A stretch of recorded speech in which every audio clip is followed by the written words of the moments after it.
Hi, I want to welcome you to the Jasmin Farnum Show, and I am your host, Jasmin Farnum. Recently, I had the privilege and the honor to interview a Mr. Barry Berger, master makeup artist whose career spans some 47 years. Barry Berger has made his mark in the entertainment industry with years of doing makeup for film and television.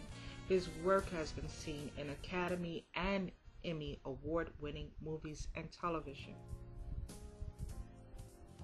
Celebrities, politicians, and headline makers all have sat in Barry's chair. His expertise with special effects has thrilled audiences. Corrective makeup skills have made a difference in people's lives. All along the way, Barry has taught and directed classes, workshops, and seminars nationally from all over the globe. Barry has been the recipient of the Silver Award, the Chloe Award, the NCA Educator, National Master Makeup Artist Achievement Award for Excellence, as well as having earned the respect and appreciation of thousands of students who have gone on to successful careers in makeup and special effects. His films include Men in Black 3, Daisy, Fame 2009, Pink Panther 2, Revolutionary Road, 27 Dresses, Cadillac Records, Sophomore, I Am Legend, The Brave One. In television, he's worked on shows such as Person of Interest, the 2011 Are We There Yet?, The Today Show, Kings, The View, 30 Rock, Conan O'Brien, One Life to Live, The Insider, Entertainment Tonight, Project Runway, Saturday Night Live, Law and Order, Criminal Intent, and Good Morning America, and of course, America's Next Top Model. In print, his work can be seen in Vanity Fair, The Addams Family, Makeup for Nathan Lane and Barbara Bebe Newworth's, Gypsy, Vanity, Lacombe, Memphis, Ragtime, Guides and Dolls, all in Vanity Fair. Also, his work in television commercials, The West Side Story, Memphis, McDonald's, AT&T, Nissan Motors, as well as his work on Broadway and opera. Barry, welcome to the show. And the burning question for me is, how did you get started in this industry?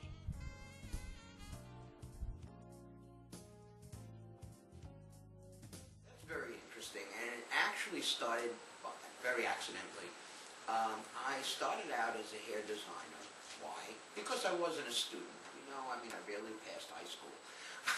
But in any event, my dad was a designer. My mom's family was in the hair business. So I started out as a hairstylist and wound up to be a hair colorist. Well, there was one time I was at a trade show and I was doing a form of demonstration, working with hair color. And then I got a tap on the shoulder that from a scout, basically, that said that there would be an internship open in California at the Sunset Gower Studios. Would I be interested?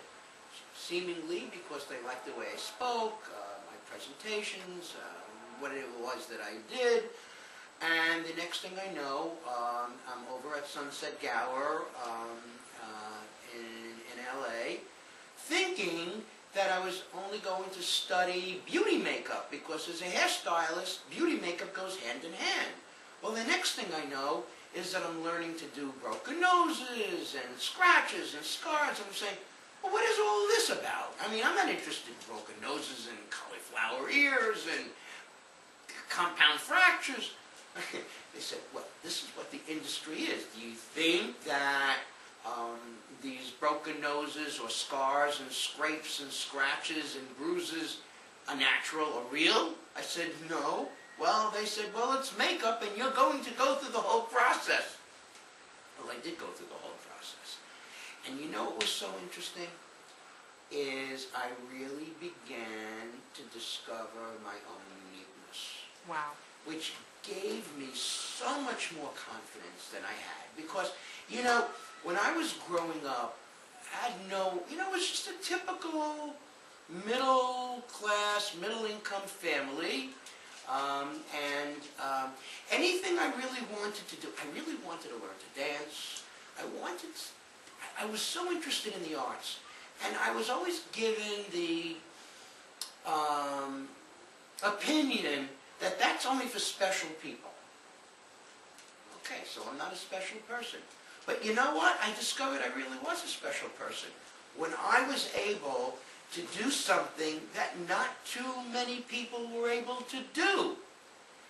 And that made me feel so unique that I really developed the intestinal fortitude to move forward and let everybody know who I was. Dealing with talent that I just worked on the Tony Award. Radcliffe. You might know Daniel Radcliffe. Basically, he was Harry Potter. And here he's winning a Tony. He's getting a Tony, I should say, for How to Succeed. And Granny is considerably much younger than she looks right. Stage passes. And here's How the Grinch Stole Christmas. This is the playbill with my name in it, obviously.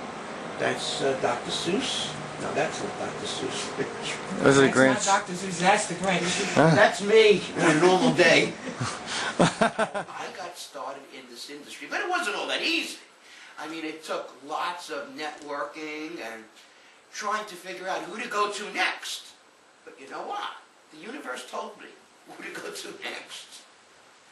So do you think you found your niche or your calling when you found your confidence? Because it sounds like there was a connection between the two. Yes. Let's say I started in the beauty industry, in the cosmetology industry in 1965. So by 1970, when I went off to LA, that's when I discovered what it is that fills the cavity, so to speak. It literally completed me artistically. It wasn't proven yet. Not until the first person who I respected in the hair industry told me, that's amazing. And from that point out, I realized, hey, you know, something's good here. Yeah. Maybe I am amazing. Maybe I am. And that assisted me in moving forward and then eventually opening my own school in the early mid-1970s and bringing out the confidence in others. And the more I taught, the more fulfilled I got. And the further I went. I would use my students as interns as well. And one promoted the other, and the other promoted the one, and everyone became one, and all our names became synonymous with whomever. And you know what? Now we're in 2012, and I find myself an assistant to so many of my graduates. Wow. It's amazing. It is amazing. Yeah, it really is. I mean, they were assisting me. They're all over the place. We were speaking about finding one's confidence and also being able to connect that to your, I would say, your destiny, the place that you know this is the right fit. I finally found me. I finally found what I'm here to do. Yes. Can you just expound a little bit more on what finding your confidence did with connecting you to and propelling you into those right connections to advance in your career? Well, you know,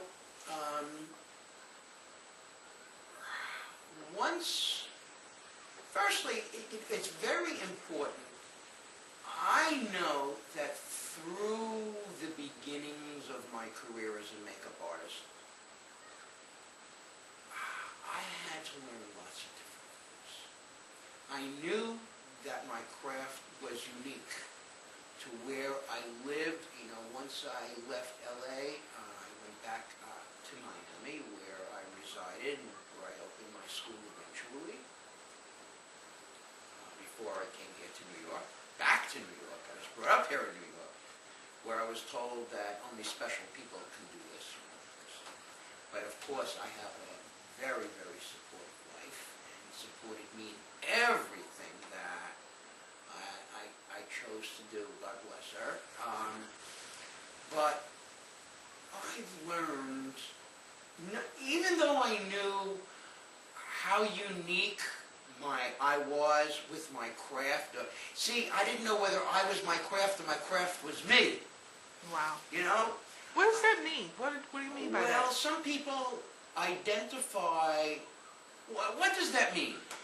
Generally, that means some people identify themselves as their craft.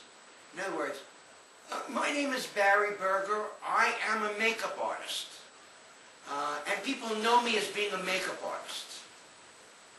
And then some people will say, I am who I am, and this is what I do. Mm-hmm. You know?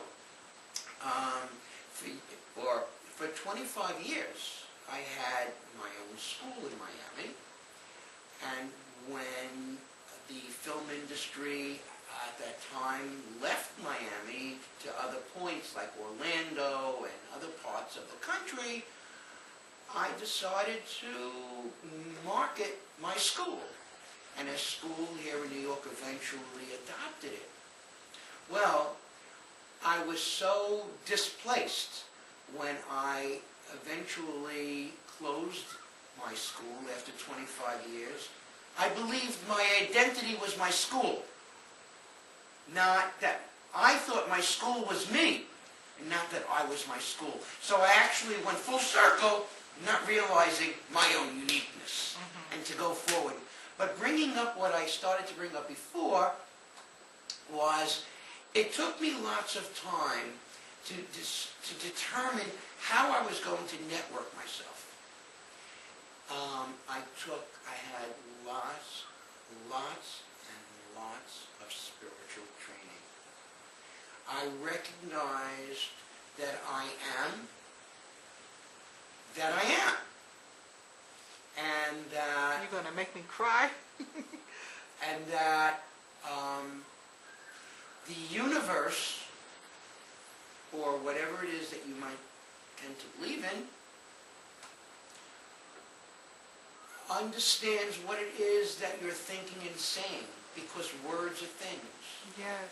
So if, in fact, you say, I cannot do this, it's too difficult, so then the universe will say, okay, you say it's too difficult, so let's make it difficult. So now, if I decide and if I visualize myself, or if I had visualized myself going from set to set, carrying a makeup box, and being an Emmy or an Oscar Award winner, then the universe is going to say, yes, go for it. And that gave me the confidence. But it took a while. It took a while to be able to get to that point where I was able to move forward in an express lane, not losing track of my roots. Wow. So it's not like I was going on an express lane taking drugs and alcohol. I was on an express lane going to the end result, like a horse with blinders, with peripheral, and not listening to the peripheral alongside of me, just looking at the finish line and saying, this is where I have to go, and this is where I'm going, and this is where I've gone. So we're going to switch modes a little bit. We've talked about how you got started and the career that you've had has spanned seemingly almost 30 some odd years, or 40 some odd years. 40 some odd. Yeah, from started in the industry as a stylist in 1965. So that makes how many years? 65, 75, 85, 95, 205, and 7. 47 years. 47 years. And perhaps maybe 40 of them was as a makeup artist. Wow.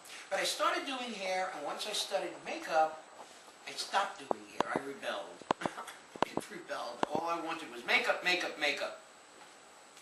Now, of course, I enjoy doing hair work as well, because it completes my concept with makeup. Even though makeup is the last thing to be considered, and is hair and wardrobe. But once I do makeup, I would also often love doing some hair. But that's also limited. Those people that assisted me when they were studying, it's amazing how I wind up assisting them. You know, and they'll often say to me, Barry, you want to assist me? It's like no budget. I said, you know what? It doesn't really matter. I'm enjoying it. I'm slowing down. I want to do it. Yeah. I love it. It's emotionally great for me. And this is me. This is my craft. And this is my hobby. When I first got into the when I was filling out an application to get into my union, which is the IATSE union, it asked, what is your hobby? I said, makeup. What do you like to do in your spare time? Makeup. What else do you do? Makeup.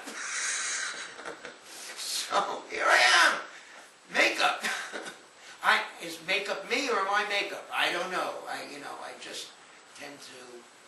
And now Barry Berger, when we look at certain films or television, is there a style that people, in the industry automatically know this was done by Barry Berger? Is there a style where my work is recognizable? It's very interesting, and understanding where I'm coming from. Professional makeup artists are trained to do what I do, and I do what they're trained to do. When we're working on a film, doing a commercial, we have to understand the role of the actor. We have to understand the script. How are we going to be doing this makeup? Well, obviously, not obviously, but what is understood is the concept is not about the makeup. The concept is about the hair, the wardrobe, and the makeup completes the concept. So there are various stages of what we call corrective makeup. All right? So, in other words, if I have to make somebody look like they're first waking up in the morning in a major feature, I might not choose to have any color on them whatsoever. But if I were doing it for a commercial, obviously they have to look a little bit brighter, because that's 30 seconds worth, as would be a 1.5 or 2 hour feature film, where there is a progression. In a commercial, there's very rarely a progression. Like if somebody's doing an Ajax commercial, they have to look different than as if they're going to buy a Mercedes-Benz. Okay. So there's a difference between fashion, there's a difference between glamour. What are the differences? What are the various levels of what we call corrective makeup, from a no makeup look to what we call a straight makeup, which is a very low-key makeup, to a news anchor's makeup, to a high glamour makeup. What is it? It's a course. It's a course of action. Is there a difference between fashion? Is there a difference between glamour? Makeup artists know these things. Do I have a certain signature? I would say I do. How many people will recognize that it's my makeup? I don't think too many. Mainly because all professional makeup artists kind of... What's the difference? Give me the Well, lingo a there. freelancer works on all kinds of production. I'm not employed by one company consistently on a 9-to-5 job. Works on a project by project with various production companies, Okay. as opposed to being employed by the production company as a full-time job. It's not one employer for an entire year plus a freelance. I could be working on a film today, and next month I could be doing 10 commercials with 10 different production companies. Okay. Or I could be doing a magazine article, print, etc. So that's a freelance. So when you are looking to freelance your services, what are some of the steps that you do? What are some of the things that you do to say, okay, I'm available, because you're not hired by a firm that shops your services out. You have to actively do that yourself. I have to network. I have to arouse the curiosity of the production company, of the producer, or the director. And I go through personal interview process. Often it's a matter of resume or seeing my website. And obviously once I have enough established in my resume and my website, then, the more established I am, the higher the frequency of my work can be. Okay. And so, I'll go on set, the director will give me information, or the production manager will give me information as to what the shooting has occurred, what it is, whatever it may be. This is what they want the talent to look like, and I go forward with that. Okay. Often, there's no pre-production. Often, if I'm going into doing the commercial, there's no pre-production. But if I'm doing a feature film, there is pre-production. And then we have lots of processes that work toward the final makeup. If I'm going in as an additional makeup artist, then I'll follow the direction of the key makeup artist. So there's the key makeup artist, there's the head of department makeup artist, then there is the makeup crew, then there's the additional makeup crew. This is a tremendous chain of command. Wow. So one day I could be working as a key makeup artist, and another day I could be working as an additional makeup artist. So I never know how I'm going to work, when I'm going to work, where I'm going to work. But I do work. But you do work. Obviously, you do a lot of work. In this industry, if one were to set themselves up and they're just starting, what is the base that they could expect in terms of earning salary if they're just coming out of school? What is the base salary of somebody who's just coming out of school, or what does one bill when they're first coming out of school? Generally, there's a lot of in networking and test shooting. Often there's zero budget. Unless somebody is offering to pay you, somebody knows you. Hey, so when one graduates from school, or they learn their skills from other makeup artists, not everybody goes to a formalized school.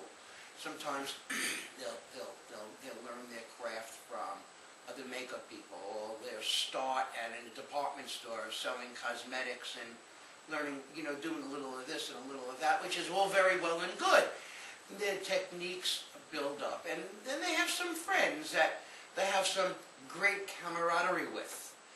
Their friends may be a photographer. I remember one of the very first jobs I did, which was for the hairstylist. I knew hairstylists, and it was for me.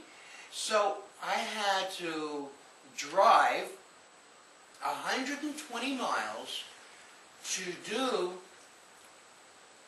a makeup in a hot garage that took 5 hours, so that I can get some prints that I can place into my portfolio. So did I know the photographer? No, but I knew the hairstylist. So the hairstylist knew the photographer. The photographer needed to get some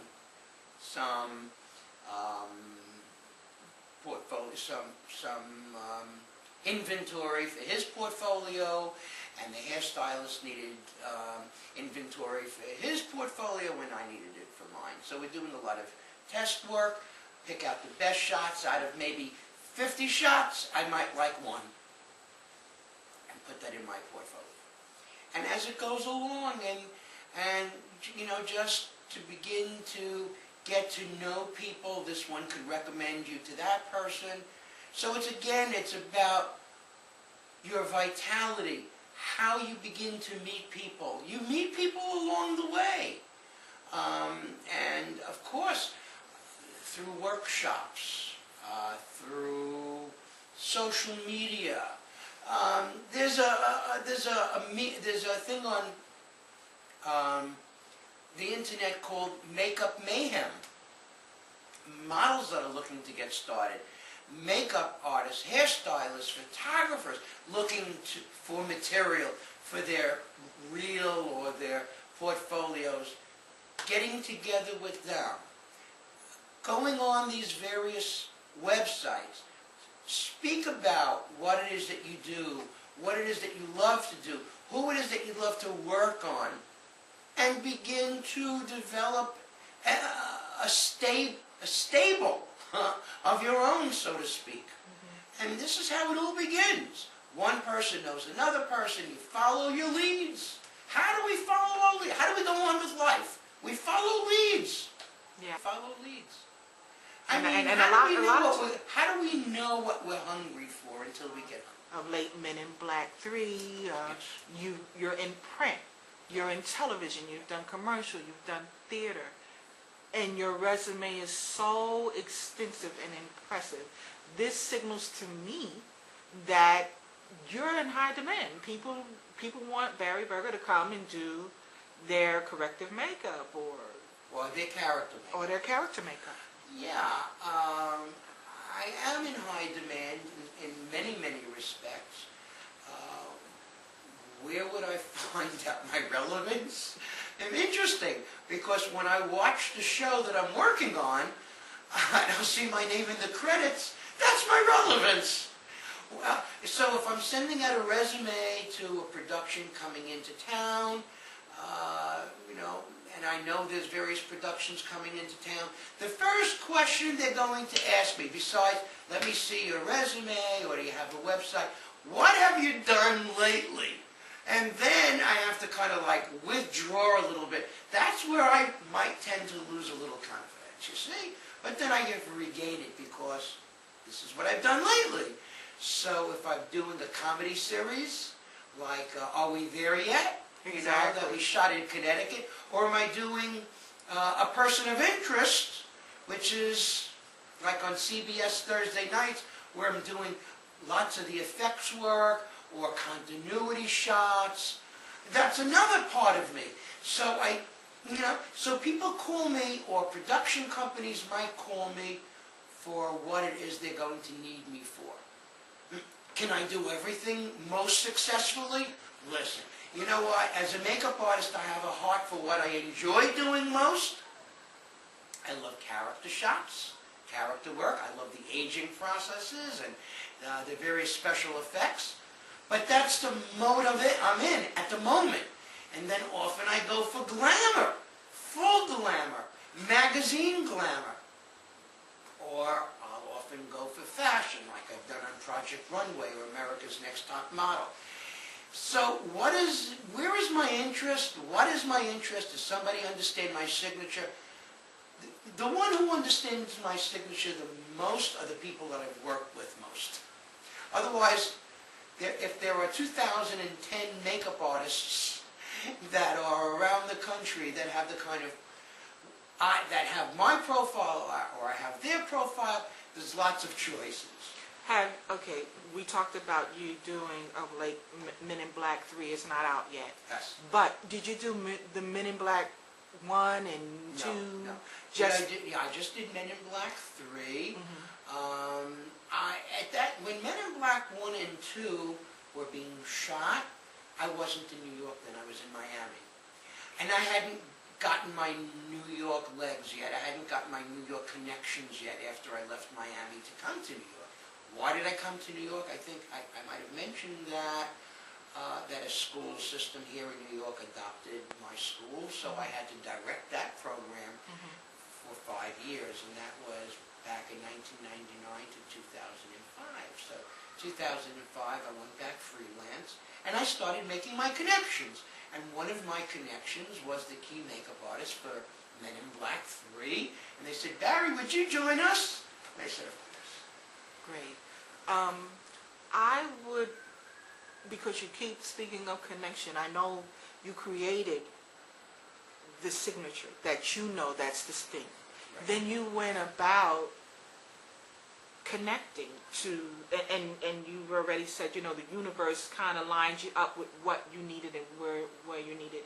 You talked about the confidence how how how rapid, I would say, is the ability to create and find the confidence and now move into connecting, because I think that's very key in everything, whether you're just building a relationship with a spouse or boyfriend, girlfriend, or you're going out into the business world. You have to have something that is uniquely you, that attracts and makes you connect to that person, place, or thing.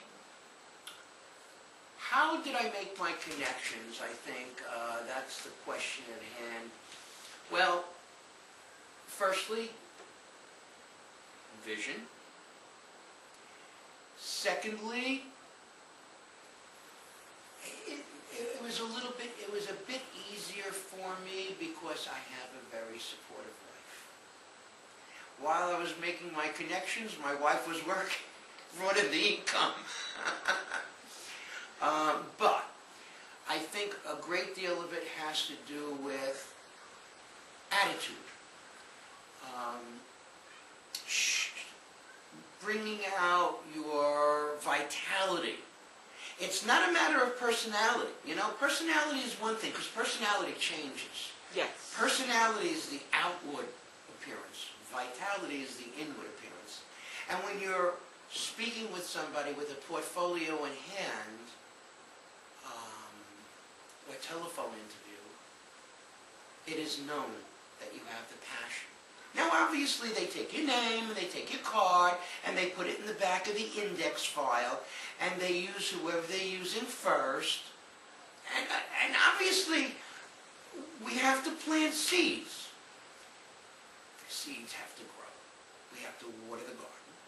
And we have to continue to touch base with people.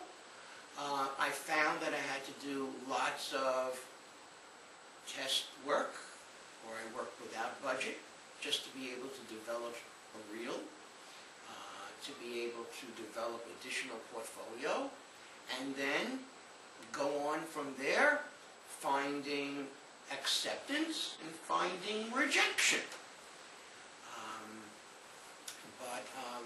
I think it took me years to really get on board.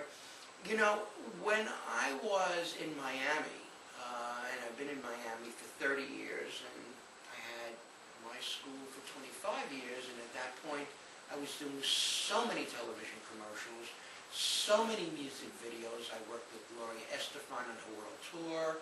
I didn't go around the world with her. I stayed in Miami. And bringing interns onto a set. Well, you see, back then, the internet wasn't as effective as it is now.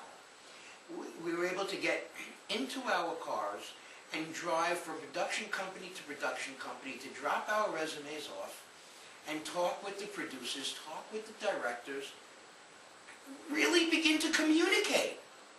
Well, now we're in 2012, and let's jump back to 2010 or 2009. Here we're in New York. You can't even walk into an office building without hitting security and asking if you have an appointment. Right. So everything is done by internet. Everything is done by website. 2,000 resumes a week could go out, and you might get 0.1% of a callback. See? So there are various professional organizations that are there. There are various publications that social media that offer an opportunity for upcoming makeup artists that have just graduated school, makeup artists that do hair, this, that, and the other thing. So there's all kinds of social media that can get one going to build a portfolio, and then one can gain the connections. But talking about connections, what you know and not who you know, or who you know and not what you know, well, the who you knows can get you perhaps maybe your first job, but if you don't know what you're supposed to know, you don't get the second job. So you better know what you know, Absolutely. even before you know who you know, because the what you know is going to give you the confidence to get to the who you know. Exactly. I so agree with that.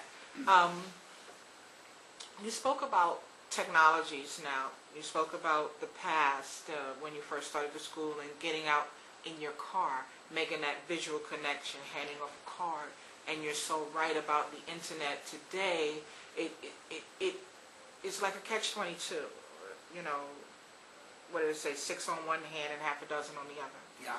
And being able to marry that technology today with the craft of connecting, networking. And I prefer connecting than the word networking, because connecting is a little bit more powerful. Because I can network all day long and not yield one thing. But if I've made the connection with you, it's like just simply me being here today. You know, how we connected, the personal part of it. I probably, you know, if I just found you on Facebook, may not have gotten that connected. There was something more, I don't know, majestical or magical or mystical that helped us to connect for me to get this interview. So I would say it's a little bit of both. I've connected with people socially on social networks. I would say Facebook, LinkedIn, those type of things, and it's transferred into a telephone call or mentoring, or I can pick up the phone and say, listen, I'm having this problem or this situation, can you guide me through it? That helps, but it's something more, and being able to connect with that technology. It really, really is, because it's so rare. You can have 5,000 friends and only, you know, on Facebook as much as you want, and never connect with a single one unless you're doing something or they see something that's really powerful on your page. Maybe it's photographs, maybe it's the quotes that you're saying, something to connect that person with your spirit, because that's what we need to do. I think the universe is waiting for us all to just, you know, tap into one another, tap into that energy, because it needs us to create. It needs us to recreate. Would you agree, or, you know, would you care to expound on it?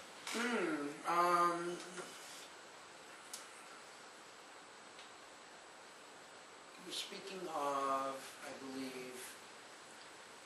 a connection in the form of communication versus computerized communication. It's a little bit of both. I think it's the ability to marry the technology today. You know, you'll get a text, you'll get an email, you know, people are not picking up the phone as much as they used to. Very interesting. You know, there are social medias out there. For example, there is a website. I can get in this website. It's a public website, and it's called New York 411. For example, this is just an example. New York, what is 411? That's general information. Okay. Well, when I started networking here, I was told to go by other makeup artists. You know, speaking with other makeup artists, I got additional information. So some of the information I got was some of the websites that I should go on, which will assist me. So I was told about New York 411. I go on to New York 411, and there it has a list of television producers, directors, advertising agencies, film production companies, television production companies. Fine. I go call up company ABC to Z. It may have about 155 listings of all these people that I can communicate with. So I'll have a phone number. I'll call that phone number. And the first thing, and my experience tells me, not necessarily to speak to the receptionist who's online, but I'll say, I need to speak with your production manager. My name is Barry Berger, and it's very important that I speak with him. What is this about, Mr. Berger? It's personal. You know, you're just getting it beyond the secretary. Finally, I get to speak with them. All right, what I understand you're producing this, or this. We're directing this, and this. this is who I am, this is my background, I'd love to work on your project. I'm going to send you my resume, I'm going to send you my website information, and I would really love to follow up with you if that's at all possible. Yeah, sure, Barry, why not? And then they might, if they're interested, say, what have you been doing lately? Tell them what I've been doing. Depending upon what type of project they're working on, I'll give them some information that will relate to that project. So that's how communication is established. You learn the language, as they say, you learn the lingo as you move forward in your industry. You meet other industry professionals. There are so many industry support groups. I can't even mention all of them. You could even go on a search engine, makeup artist support groups, and you're going to find it. Yes. And it's amazing what you can find there. And speaking with newcomers, things that people have discovered. Oh, is there a group that you can physically go to? I don't know, but there's lots of them. LinkedIn and this, and Facebook. There are all kinds of support groups. And it's amazing the information that you can get so that you can move forward and begin to start networking and doing some personal communication. But it does take time and it does take experience. It takes lots of experience to learn to network. It's a full-time job in just networking. That is your job until you start to develop your artistic position. That's what I have to tell every newcomer. So maybe you need a backup, a day job or something, just to keep you going. I mean, it's not fun being on food stamps. No. But I have to tell you, there was one time in my career that buying a pound of spaghetti was expensive. I'm proud of that. I'm very, very proud of that because it helped me to appreciate where I'm going, what my roots were, what I've been able to, where I've started, where I am going now. I don't like to say necessarily that I'm here, because I'm not. Where I'm going. Where am I going? I don't know where I'm going. But I know I'm being divinely guided. That's where I'm going. So whatever it is I have to do, I'm going to do. More than that, there's a tremendous future in the film and television industry or the theatrical stage industry. Who you are, what you do, who you represent, what is your genre in life, what are your preferences, what do you enjoy having fun with, what type of personalities do you enjoy having fun with. I know, realistically, when I look for a position or I have to communicate with somebody, I have to understand that I am a more mature makeup artist, not only in my experiences, but in my appearance and in my wardrobe. I can't look, I don't want to mention my age. You can just kind of imagine me looking at me, but I'm not 30 years old, okay? So I'm not going to be someone who is my age to try to look like somebody who's 30 years old. That's ridiculous. So I have to join the ranks of the older generation, so to speak. Do you find that there is discrimination? Would they say, okay, I want some new and fresh and young person as opposed, is there a lot of that in the industry? Because well, is there discrimination, age discrimination in this industry? I'm going to say it appears to be, but I think it's a natural thing. I remember when I was first starting out, I communicated best with people that of my age. And I developed friends, like the 20s and the 30-year-olds now have developed friends. They've lived in one location all their lives, and they know people.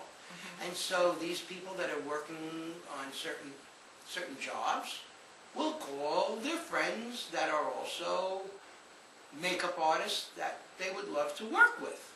They're not going to call me. They don't know me, but so they're going to be working with people that they feel most comfortable with, as I will work with people that I feel most comfortable with. You see? So it's not necessarily intentional age No. discrimination. It's that I found my I found my niche, yeah. But also the fact that I just worked with another makeup artist at NBC. And this makeup artist is going to be working at a convention with various makeup supplies and brushes, etc., that he was asked to do. But he called me up. He said, "Barry, do you happen to know any new graduate of a school or someone who might be in their early years in the industry, only because they have to relate to the people that are coming to this trade show, or they have to draw attention, or they're into some brand new techniques that other people might not have experienced before. So I'm looking for somebody that is not all that established, but somebody who can really think out of the box." And that's, again, preferences. But it's not necessarily professional discrimination. Talk about Barbara Walters and that transformation Oh, that's fun. of her, George Washington. If you didn't say it was Barbara Walters, You don't know. Well, there was a President's Day that came up last year that I got called from ABC, The View, if in fact I would turn Barbara Walters into George Washington. Well, my associate and I started going through all kinds of preparation. We didn't know how we were going to do that because, after all, she's a bit mature. Her skin is extremely sensitive. Certainly, I wasn't going to fit her for a prosthetic. That wasn't going to work. She wasn't going to take a life mask, a negative mold of her face. Poor thing, she can suffocate. But we had several days of makeup rehearsals on each other as to how we're going to create the George Washington character. We realized that it required an aging process, as well as creating a nose for her, and it had to be built on her. So we took various types of silicone chemical applications on her nose, and of course she didn't see very much at the beginning as we were doing it because it had to be applied layer by layer by layer. And her regular makeup artist was there, and Barbara was saying, "I don't see anything. I don't see anything." I said, "Isn't that wonderful? Because you don't see anything now. As we keep building it up, it'll get higher and higher and longer and fuller.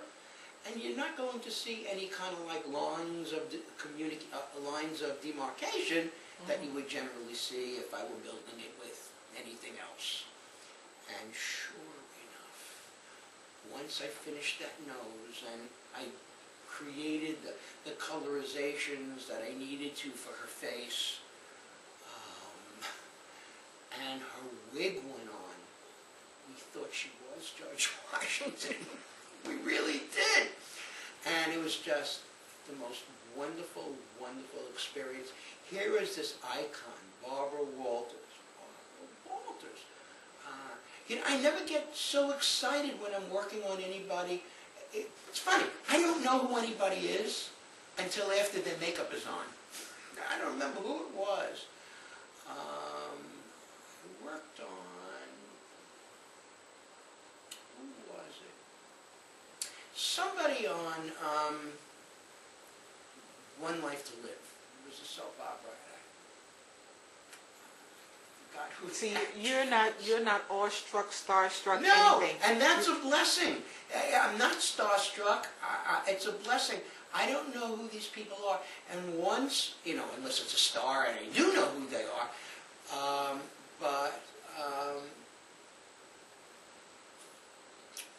oh, I know who it was. Jamie Lee Curtis. I didn't know who she was. I knew her father, Tony Curtis. I didn't know Jamie Lee Curtis. That's who it was. I didn't recognize her. Oh, they told me what to do with her makeup. And I did. And I stood back and I said, oh, I know who you are now. It's funny, I don't recognize people until I see their makeup on. Well, but when I know who they are, then I have to hold my breath for a moment. If it's somebody that, I know and, and I've been following all my life, Mm-hmm. 7 years in the industry. How many more years will you give the industry, and what do you see yourself? Where will be the end? Where will be the where stop? Years? How many more years in this industry? Well, this is the kind of an industry you just work until you're ready to give it up. Period. What is the alternative? Am I going to retire and sit in a rocking chair or take art lessons in an old age home? No. But I'll work. I'll work forever. It's in my DNA. It's not work. It's not work. It's pleasure. It's excitement.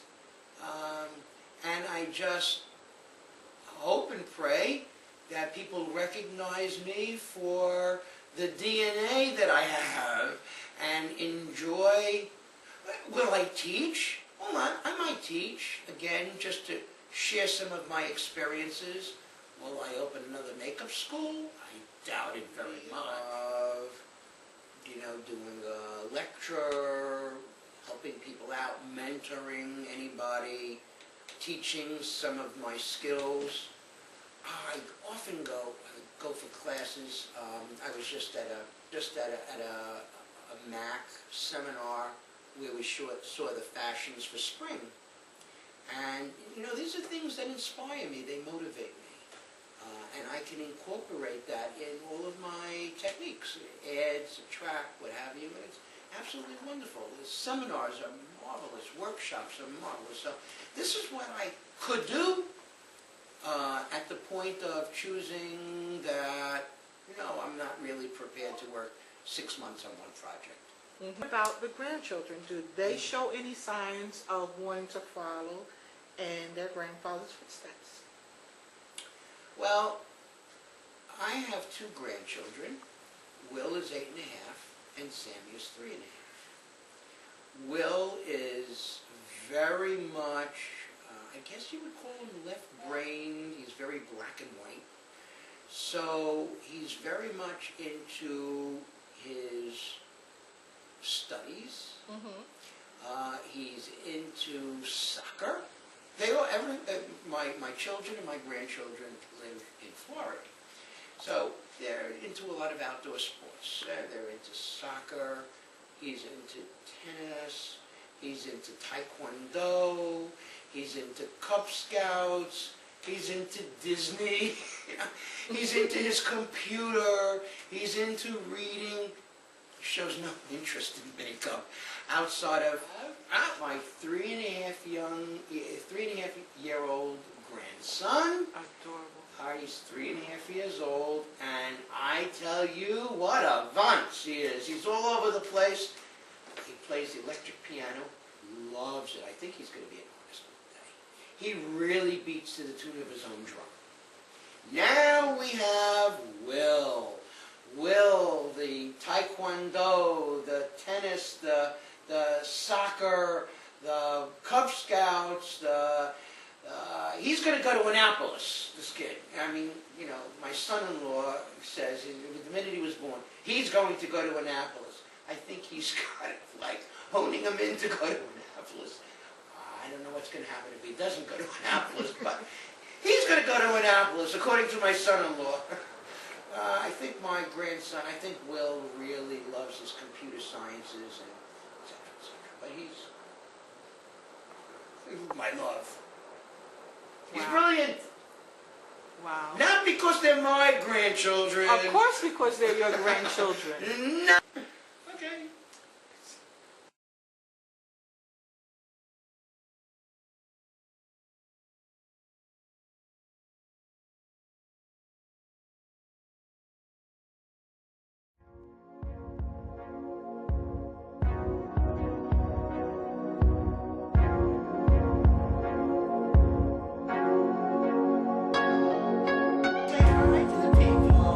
Hi, Romeo. This is my buddy. This is my friend. His name is Romeo.